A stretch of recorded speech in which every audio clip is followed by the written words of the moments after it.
इस वीडियो में मैं आपसे बात करूंगी कि किस प्रकार हम अपनी मनस्थिति को दूसरों के ऊपर निर्भर रखते हैं। किसी ने हमसे ठीक से बात नहीं करी, हम दुखी हो गए। किसी ने हमारी तरफ नहीं देखा, हम परेशान हो गए। किसी ने हमारे बनाए खाने की तारीफ नहीं करी, या हमने कोई गोल अचीव करा और उसकी तारीफ, उसकी प्रशंसा नहीं हुई, हम हतोत्साहित हो गए। तो हम वही हैं, बस हम अपनी मनस्थिति को दूसरों के हाथों में देते जा रहे हैं।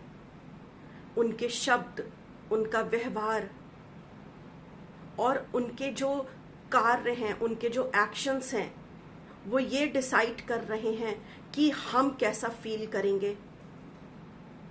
अगर वो प्यार से बोल देंगे तो हम खुश, अगर वो प्यार से नहीं बोलेंगे तो हम दुखी।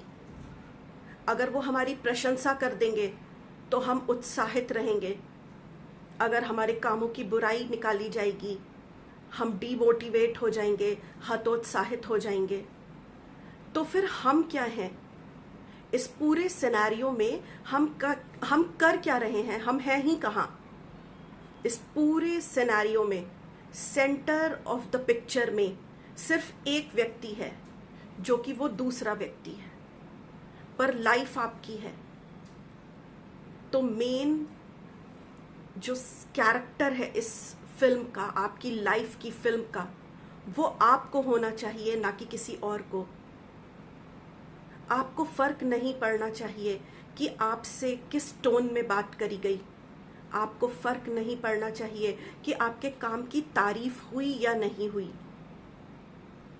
और इसका ये मतलब बिल्कुल नहीं है कि आप किसी भी प्रकार के अपमान को सहें, पर इसका मतलब ये है कि दूसरे आपको इमोशनली कंट्रोल ना कर पाएं, वो आपको ट्रिगर ना कर पाएं।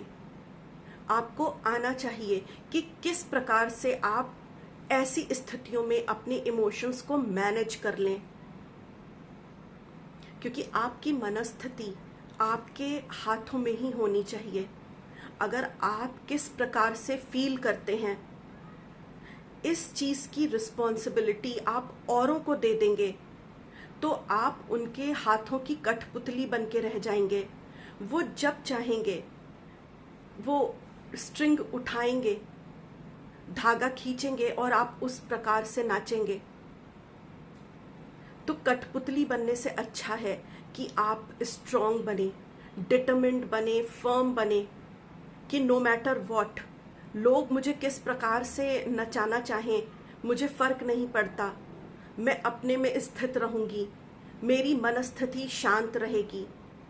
और इसको समझने और जानने के लिए आपको जानना होगा कि किस प्रकार से इमोशंस वर्क करते हैं और किस प्रकार से आप उनको मैनेज कर सकते हैं।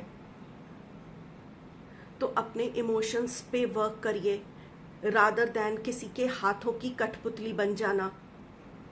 क्योंकि ये फिल्म, ये जीवन आपका है और इसका सेंट्रल और मेन कैरेक्टर आपको ही होना है। और जो सेंट्रल कैरेक्टर होता है, जो मेन कैरेक्टर होता है, उसके पास, आपने देखा होगा मूवीज में भी बहुत सारी स्किल्स होती हैं, बहुत सारी क्वालिटीज होती हैं, उसको लार्जर देन लाइफ दिखाया जाता है। उसी प्रकार से आपको भी स्किलफुल बनना होगा, आपको भी स्वयं पे काम करना होगा, जिससे कि अपनी लाइफ की फिल्म के आप ही हीरो या हीरोइन रहें। तो अपने ऊपर काम करते रहिए, अपने इमोशंस को मैनेज करना सीखिए। और तब आप देखेंगे कि नो मैटर आपके अराउंड, आपके आसपास कुछ भी हो रहा हो, आपकी मनस्थिति एक ही तरीके की होगी। आप काम रहेंगे, शांत रहेंगे और कॉन्फिडेंट फील करेंगे।